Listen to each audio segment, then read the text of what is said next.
Ангаан талын эвэргэн салхитай хурд зэрэгцэн тавих энэ машинд Архангай аймгийн Үлзий цумын Саахалтай айлын аауд 6 настай Балчир хүрстэйгээ сумын төвийг зорж аваа. Цэцэрлэгт явж байгаагүй малчтын энэ хүүхдүүд гэр бүлийн орчинд сургуульд бэлтгэх хөтөлбөрт хамрагдан энэ зуны турш аав ээжийнхээ тусалцаатай гэрээр заах сургалтын 10 багцыг эцэх болжээ. Манай киноны гол баатар үүрийн цолмон өнөөдөр 7 дахь багцаа сольж авахаар сумын төвийн сургуулийн номын өргөг зорж аваа юм. Мөөжин багцсан таалагдсан байханд бай. Багцаа манай хоёр хэд дугаар агцсан юм бэ? 6 дугаар агцсан. 6 тий. Одоо 7 гав. Одоо 7 гав. Гадилтай багц дээр бүр янз нь штэ. Одоо нөгөөх нь хүүхдийн сонирхол татсан 6 гадил дээр 2 гадил нэмэхээр миний хүү хэдэн гадилтай болгонгууд чинь 8 гэдэг тоомоо болоод эхэлж штэ өөр тийм ээ. Хоёрт дүүдээ хүртэл зааж өгөө төрөг нь тэнд хоорондоо тоглоод ах юм штэ. Дэгдээхээ шиг дэрвж хөрсөн тохон чинээ энэ балчирхан хүүхдүүдийн дааж ядан яваа энэ савнд тэднийг бага ангид анхлан суралцахад дэмжлэг үзүүлэх сонирхолтой ном тоглоом, дуу шүлэг гээд хэрэгтэй бүхнийг нь сонирхолтой аргаар боловсруулсан хөтөлбөрийн багцсан байгаа. Хамгийн ихнээсээ би аав том хүмүүсийнх нь өргөнд ороод би болохоор жоохон хүүхдүүдийнх нь хичээлийн өргөнд орсон. Тэгээд хичээл ном зааж өгдөг юм байлээ. Тэгээд тэндээс зөндөө олон юм сурсан. Тэнцээ мөөжөг тэгээд 10 хэдэн хүүхдээ лээ.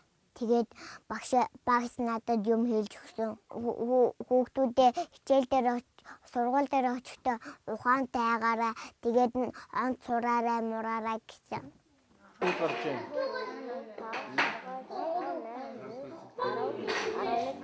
13. Долоодоор өөрийн нөхдөр хэд вүлээ? Хүүхдүүд аав ээжээрээ үлгэрийн ном уншуулснаа, шүлэг дуу заалгаснаа, бүр зарим нь тоо бодож үсэг бичиж чаддаг болсноо ам уралдуулан ярьж байгаа хэдий ч номын өргөний багшийн гинтийн асуултанд заримдаа бүдэрнэ. Юмыг хурдан хүлээн авч хурдан мартах гинэн томоогүй энэ Балчир үрсийн залуухан аав ээжид ч ур чадвартай багш нарын ухаалаг зөвлөгөө тус болж хичээлээс хичээлд туршлагатай болж байгаагаа өөр хоорондоо ярьж зөвлөн дараагийн шинэ багцын хичээлийг түрүүчийнхээс юугаараа өөр болгож сонирхон бас хүүхдүүдийнхээ сурах гэсэн урам зоригт баярлсан сэтгэл нь хугацаа хожиж хурдан заахыг найруулна. Төрүүчийн хоёр хүүхэд маань одоо 5 дугаар ангид суралцдаг. Манай хөдөө хаслагдсан байсан тэр хоёрыг одоо цэцэрлэгт хамруулж чадаагүй. Шууд 1 дугаар ангид оруулсан. Энэ жил энэ одоо бага бандаа манайх энэ багцад хамруулад одоо 9 сарын 1-нд хүүхдээ ангид нь оруулж өгч байна. Манай энэ хүүхд төрүүчийн хоёр ахаавад бол одоо маш их нээлттэй болсон. Одоо хүнтэй харьж сурсан, нүүр нь одоо бас хагарсан. Тодорхой хэмжээний үүгээрээ баялган дээсэлсэн.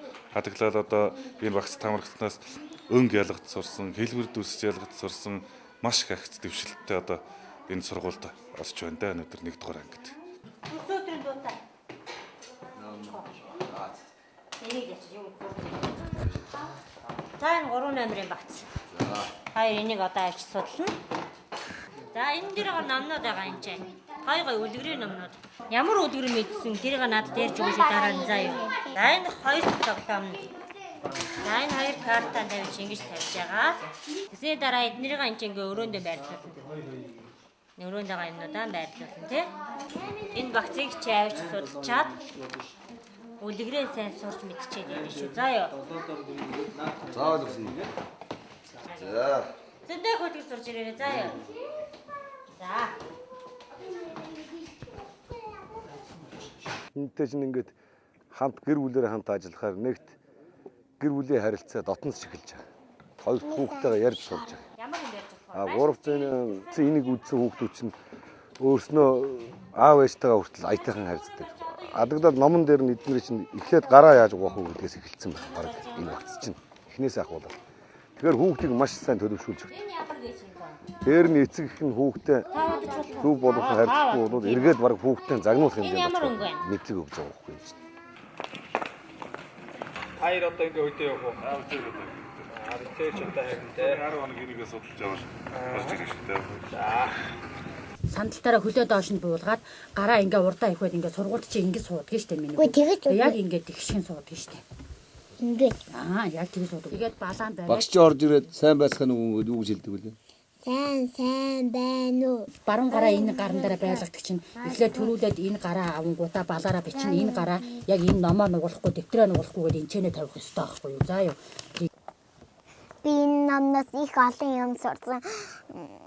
Аав ээжтэй та өөрөө багш гэдэг жижигхэн номыг өгөх юм байлаа. Өөрөө энэ том номыг үзэн энийг манай сургуулиас дамжуулж өгсөн. За шар өнгө. За чи дугаар нүдсэн юм уу? Муур байна. Пүүз байна. Улаалцган байна. Заана. Заана. Заана энийг аваарай. За. За нүдэлсэн үү саяныхыг ээж байгаа хэлсэн.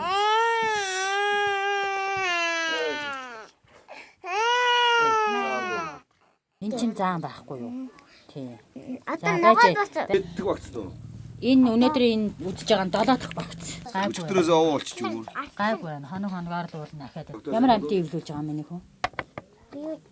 Анааш. За. Анааш биш дээ эн чинь. Тийм ээ тэгээд дураа илчиж. За. Нөгөө юу ахгүй тах. Зөв. Энэ нь юу? Наач анааш. За. Анааш энэ морьтой адилхан байна уу? Анааш юугаараа морьноос өөр байна? Хүзүүгээрээ. Хүзүү нурт байгаа үстэй тий. Манай ээж нөгөө ингэдэг байхгүй юу? Хичээлдээ юмаа онц хийгээд яах юм бол онц сурдаг гэсэн тэгэхээр би хаяны хийдэг. Заримдаа ээж юугаа шагнах уу гэхээр заримдаа чихэр мэхэр заримдаа дэвтэр дээр од мод тавьж өгдөг. Энэ дотроос хамгийн гоё бичсэн энийг харж бичээрэй мэдүү. За бичээ дээ гэж. Яг цэг тавьсан газараас зүг ихлээрэ мэдүү. Эхлээд ийм анхан шатны ийм зураасууд ингэж зурж гараан зүгсрүүлж ягаад үсгнүүдээ бичдэг байхгүй юу. За юу. Яг шугамдаа тааруул. Одоо энийг ээш нь гүцээг бич. За наа чи гоё болчих. Миний хүү энэ юу вэ штэ энийг чи өөрөө Монгол загвар Монгол ах уу гэдсэн штэ тийм ээ. Монгол ах уу гэдэг чинь аав нүдээ сайн зааж өгье мэдөө. Энэ чи ээж үнээ сааж ийн гэж ярьсан штэ тийм ээ. Ээж нь үнэнээс авсан сүүгээрээ яадгүй. Нөгөө Үнэнээс авсан сүүгээрээ юу хийдэг вэ ээж нь? нөгөө юу хийдэг? Дүүгийн сүг хийдэг. Дүүгийн сүүг хийн. За өөр заяа хөөрүүлээд яадаг вүлээ. хөөрүүлээд уудаг. Тэгээд миний хүү уудаг тийм ээ. Самраад өглөө загсаагаад өрмийн яадаг уу? Өрмийн авдаг. Аавхан сайн ярьдаг чи ингээл тэр чигээрээ Монгол ах байхгүй. Ээжээ сундахад тоссон эстэй шороо. Ээрч чарлан мэгшгэд цуурай болгон дамжуулсан их нутгийн улс. Балчир оюуныг нь тэлсэн багын чулуун тоглоомуудаа орхин эрдмийн их хаянд мордох их нүүдэлд хөл хөөрцгөлөн байгаа үүрийн цолмонгийн дараагийн буухөртөө сумын төв. Мэмнээсээ ч гараагүй шахан бяцхан охиноо халуун дулаан гэрийн орчинд сурах гэсэн аав ээжийн халуун хайр. Аавын гэрийн бүрээ арцны чулуутай нүлдээгээд инхүү нүлээ. Мансан гал нь эргэж сэргдэг Монгол нүүдлийн эзэнд эрдмийн аяны 4 мялан сүүн цагаан цацал өргөв.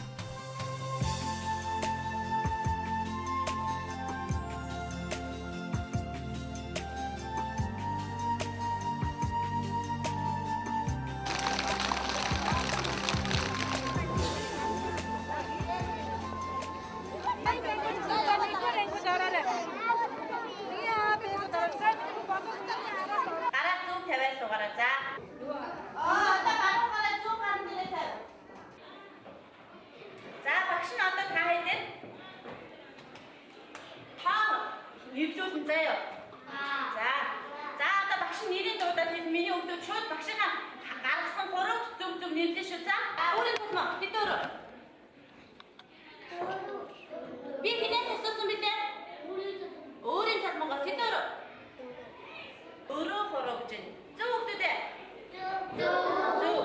Ингээ хороогаа янз янзаар дараа асуух нь шүү дээ. Энэ өөрөө. Би 2008 онд анхны 6 настай 1-р анги авч ажиллаж байсан. Энэ одоо энэ жилийн хүүхдүүд маань 2 дахь 6 настай анги нь болж байна. Өнөөдөр манай ангид нийт 25 сурагч ирсэн. Нийт 25 сурагчийн 90% нь номын богцод амрагдсан. Тэгээд ерөнхий хүүхдүүдийн чадвар дэвшилсэн байна. Тэгээд сөөвд хамрагддаг хүүхэд ер нь харьцангуй цөөхөн байдаг. Сум орон нутгийн хувьд бол ээж аав нь хүүхдээ дагуулж орж ирж сөөвд өгч амж чадахгүй. Тэгээд гэрээрээ нүүж орж ирэх хэцүү, айлд байлгах хэцүү байдаг байсан. Одоо харин номын багц авснаар хүүхэд гэртээ юм хийдэг. Тэ бүх төрлийн одоо цэцэрлэгт хийдэг бүх үйлийг гэртээ гэрийн орчинд хийж байна. Энэ бол үнэхээр багштайч эцэг эхтэйч хүүхдтэйч маш өргөжтэй болжээ гэж миний хувьд дүгнж байна. Ямар дүрс вэ? Эндээс эхлэхгүй за ихэж эндээс эхэлж яваад дараа нь ингээд дунд нь зай үлдэн заяа. Манай хүүхдийн 11 сараас хойш энэ багцыг үзэж байгаа. Тэгээд 10 багцаа яг бүгдийг нь үзэж эхэлсэн. Тэгээд энэ багцаар болохоор багцын дотор нь болохоор 3 тоглоом, 10 ном байсан. Тэгээд үлгэрийн ном, танин мэдэх үе, сэтгэн бодох чадвар гэсэн төрөл байсан. Тэгээд энэчнээс бүгдийг судалж үзээд миний хүүхд их зүйл суурсан.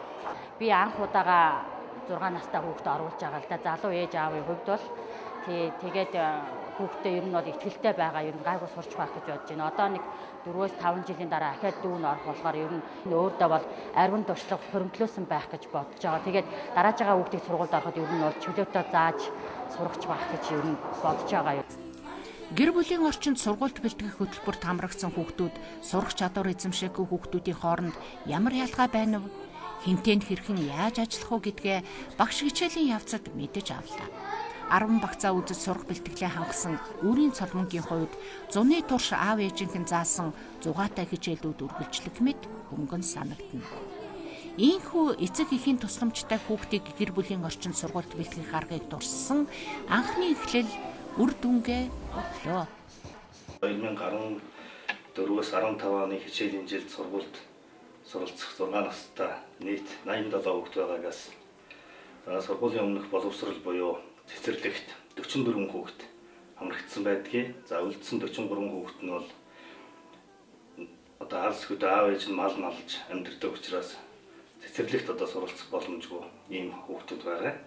Ер нь бол сургууль нэг ижил төвшнөөс сургалтын гарааг эхэлдэг учраас өмнөх жилүүдэд ажиллаж байхад цэцэрлэгт хамрагдсан хүүхэд, цэцэрлэгт хамрагдаагүй хүүхэд хоёр бол яг мэдлэгийн төвшин бол харилцсан адилгүй байдаг юм аа. Тэгээд бид одоо энэ 13 оны 11-р сараас эхлээд энэ ном тоглоомын багцыг малчтын хүүхдүүдэд тарааж эцэг эхийн гэр бүлийнх нь орчинд энэ сургууль бэлтгэх хөтөлбөр энэ үйл ажиллагааг зохион байгуулж ирлээ. За энэ ном тоглоомын багцыг тарааж ашиглуулах явцын болон акцийн үнэлгээ хийхэд цэцэрлэгийн хүүхэд, цэцэрлэгт хамрагдаагүй хүүхэд хоёрын мэдлэг, чадварын одоо төвшин бол нэг ижил төвшөнд орж ирж байна. За өмнө жилүүдэд цэцэрлэгт хамрагдаагүй хүүхдүүд сургуульд орж ирэхэд сургалтаас хоцорсноор сургууль завсардах гэх мэт одоо сөрөг үзэгдлүүд гарч байсан бол энэ хичээлийн жилээс энэ одоо сөрөг үзэгдлүүд бол гарахаа боллоо. За энэ бол одоо бидний энэ санаачлан хийж байгаа энэ ажлыг улс орны хэмжээний болоод төрийн одоо боловсролын бодлого болгож оруулж ирвэл бас зүйтэй юм аа гэж үзэж байгаа. За энэ хөтөлбөрийг бид нэр хэрэгжүүлээд явж явах явцад бол олон нийтийн оролцоотой болоод эцэг эхийн оролцоотойгоор хүүхдийг цаашид сургуульд бэлтгэж болох юм а гэдэг ойлголт бол төрж байна. Ер нь бол энэ хөтөлбөрийг зааш хэрэгжүүлэхэд өдөөний хүүхдүүдийн сурч боловсрох, чанартай боловсрол эзэмших, чанартай сурах нөхцөл бололцоо одоо бүрэн дүүрэн хангагдах юм а гэж үзэж байгаамаа.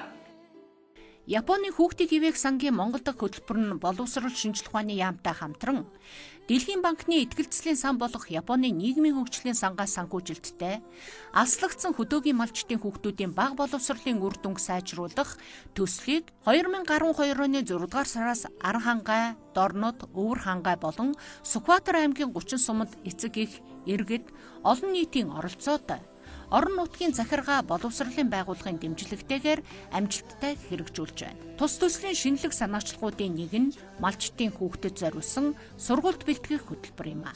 Уг хөтөлбөрийн дагуу сургуулийн өмнөх боловсролд хамрагдах боломжгүй малчин өрхийн хүүхдүүд гэр бүлдээ сургуульд бэлтгэгдэх боломжтой болж, залуу эцэг эхчүүд сургуулийн өмнөх боловсролтой дүүхийц мэдлэг, ур чадварыг хүүхэддээ олгож, хүүхдийнхээ боловсролд үнэтэй хувь нэмэр оруулж байгааг энэхүү түүх өгүүлж байна. Энэ бүхнээс харахад уг хөтөлбөрийг цаашид улс орон даяар түгээн дэлгэрүүлснээр алслагдсан хөдөөгийн хүүхдүүд малчны хотхондоо сургуульд амжилттай бэлтгэгдэж, сургуульд ямар нэгэн хүндрэлгүйгээр элсэн суралцах боломжтой болж байгааг харуулж байна.